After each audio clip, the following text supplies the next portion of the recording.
musulman balaların birinde gayipsiz keliş şunday köp sonda balalarını uyga kelip tüngi saat 2'de alıp gittiler. Men şunun için kirik duşu dep aytayım mende. Şunday balalarını men olarını temekki tortmagız, orak içmegіз, urlaşmagız dep üstirdim. Namaz okuylar. Şol balalar ortundan 11 kişi keldi. Men şu benim ulu ulumni aldılar. 11 kişi keldi bizge. Qo'shan. Tünne. Nindi kunni? 20 kunni.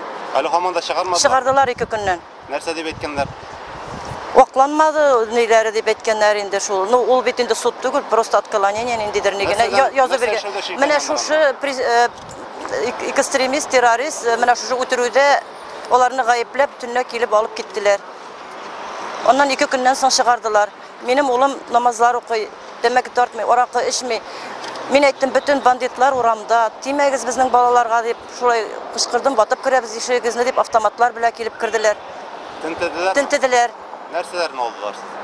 Telefonunu aldılar, 2 kitabını aldılar, tağın o'zini olib ketdilar. Nindi kitaplar edi? Birsi zikr kitabı, birsi tağın narsadir. Qur'onlarni aytam, taharatigiz yo'q, tiymagiz, olmagiz deb bermadim ularni. Mana sizni o'g'lingizni olib ketganda narsa deb aytdilar, ne sabab ko'rsatdilar? Meni olib ketamiz, следственный отделga dedilar. Şundan o'g'lim qayta shaltiratdi, saat ishlar tirasinden, 4'ler tira, 5'lerden ekan. Yani men 2 kunga yobalar deb. Ondan dokumentlar ayberlerini getirip berdiler. 2 kundan chiqargandan so'ng tutqarlamadılar mı? Paka tutqarlamadılar. Уже benim bir atna boyu başım ova. Siz bugün maydanda chiqdingiz, ministrlar kabineti qarşısında. Narsa bildirga tilisiz? Hokimiyetga narsa aytasiz? Hokimiyetga bizning musulmonlarni yo'qlasinlar, g'ayibsiz bolalarni g'azaplamasınlar. Banditlar tugulalar, ular urlaşuşçular da tugul, kishi o'tiruvchilar da tugul. Biz ularni shin islom tarbiyasi bilan tarbiyalarga tirishib, o'zimiz nodon kelish islomga kelib. Men Alloh Taoladan gina so'rayman, qiyomat kunida barcha ochilur deb. G'odiy kishini bir qoti g'azaplaylar, bir qoti durustlikni yo'qlab bo'lmay, bir qo'yada. Men endi bunda Minixanovga, Putingami, kimgami bilmayman, qo'ya borib, kimga zvonit tergadam, bizning bilan bir kimda söylashmay, shu tunna kelib 37-yil tugul bet endi bu. 37-yilligina kishini shu aytib olib ketganlar da uyina butun qaytarmaganlar. Endi ko'pmi bu islom azrak olg'a keta boshladi. Musulmonlar yoshlar ko'paydi. Alloh taolaga bek shukr etib rahmat aytib yuraydim. Shu shaharlardan so'ng shunday bir qo'rqinish 37-yil shekilli meni qo'rquv qoldi yurakda. Meni bek ko'p musulmonlarni chaqirdim, men menda ular kelirga qo'rqalar, bormaylar. Bormaymiz, ular endi ko'pdan rishonni deylar, bormaymiz deylar. Siz qo'rqmadingiz? Men qo'rqmayman, Allohdan gina qo'rqaman men. Alloh taolaning rahmati shunday zo'r. Bizni bu dunyoda otib bitirsalar, men avtomat bilan kirdilar, men aytam, lutcha bizni otib bitirib chiqsinlar. Hozir Putin prikaz bersa, otirga deb. Hozir bizni otib chiqarganda mumkin bet bu hal. Nik üstü opa bizga shulay qo'shdilar deb militsiyalar. Men aytam, siz fikrlab qarag'iz, azrak. Siz bit tatarlar, musulmonlar, opa biz musulmon, o'zimizda namoz o'qiymiz deb birsi. No olay bo'lg'ash bet endi musulmon bo'lg'ash fikrlarga kerak. Musulmon birden bo'lirga tegish, birlashirga kerak. Men shoqiram musulmonlarni birlashirga. Rashid afandi, narsa uchun chiqdingiz bundan? Musulmon xalqini jaqlov bilan chiqdim. Ay narsa talab etasiz? Shu durustlik uchun. Hozir durustlik yo'qmi? Durustlik yo'q kebek deylar.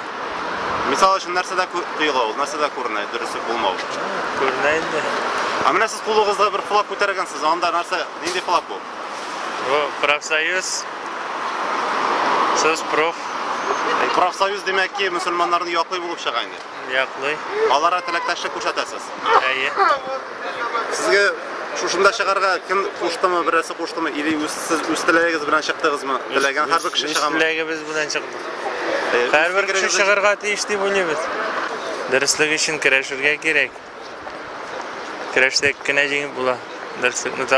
Хотела бы сказать, что если вы всех мусульман, Митимир Шамиевич, если вы всех мусульман пересажаете, некому будет ездить в Булгар. Это будет позор на весь мир. Albatta, mana o'sha qo'rqinchli bo'lgan dahshatli voqealardan so'ng albatta betaraf bo'lu harom islom ummatini. Biz shu musulmonlarni yoqlov yuzidan chiqqan edik. Natijasi bormi musulmonda chiquni? Natijasi albatta bo'lirga tegish. Chunki albatta mana shu ko'maklik jamoatning, shu xalqning betaraf bo'lmovi, u albatta o'zining natijalarini berishga tegish. Yuqori mahkamada sud bora. Shu musulmonlarni yoqlov yuzidan biriga keldik. хәзер күмәк белән, җәмәгать белән шушы судка барырга исәбебез бар. Югары судка инде. Югары судка. Анда бүген нинди эш карала? Анда шушы мөселманнар буенча инде, шушы беспредел, шушы мөселманнарга карата һөҗүм, шушы хукуксыз арестлар мәсьәләсе карала. Менә сез мөселманнар эшләмәде дип әйтәсез, монда җыелган халык. Аны кем эшләгән булырга мөмкин? Сезнең берәр версиягез бармы? Әлбәттә бар. Бу бит бик зур сәясәт уены. Биредә әлбәттә мөселманнар эшли алмый Рамазан алдыннан бигрәк тә. Аннары бит мөселманга кул күтәрә аламы дигән сорау туа бит. Әлбәттә менә бик күп дәлилләр инде әгәр уйлап караганда бик күп факторлар булуы мөмкин. Беренчедән, бу акция үзенә күрә теракт, ул бик әзерләнгән. Монда бер генә кеше түгел. Күренеп тора, аннары профессионаллар эшләгәне дә күренеп тора. Аннары мөселман, әгәр бер мәртәбә атса да икенче мәртәбә ничек мөселманга, кәләпүшле кешегә кул күтәрергә мөмкин дигән сорау туа. Бу әлбәттә бик зур сәясәт. Монда финанс та түгел, шушы Идел-Хаҗ мәсьәләсендә менә Идел-Хаҗ җитәкчеләрен кулга алдылар. Ул да алар да гаепле түгел дип беләмен. Монда инде шушы халыкның карашларын бераз кичектерү дип әйтик. Максатчан, башка фикергә юнәлтерү дигән максат белән эшләнә. Бу Мәскәү сәясәте дип беләмен. Башкача түгел.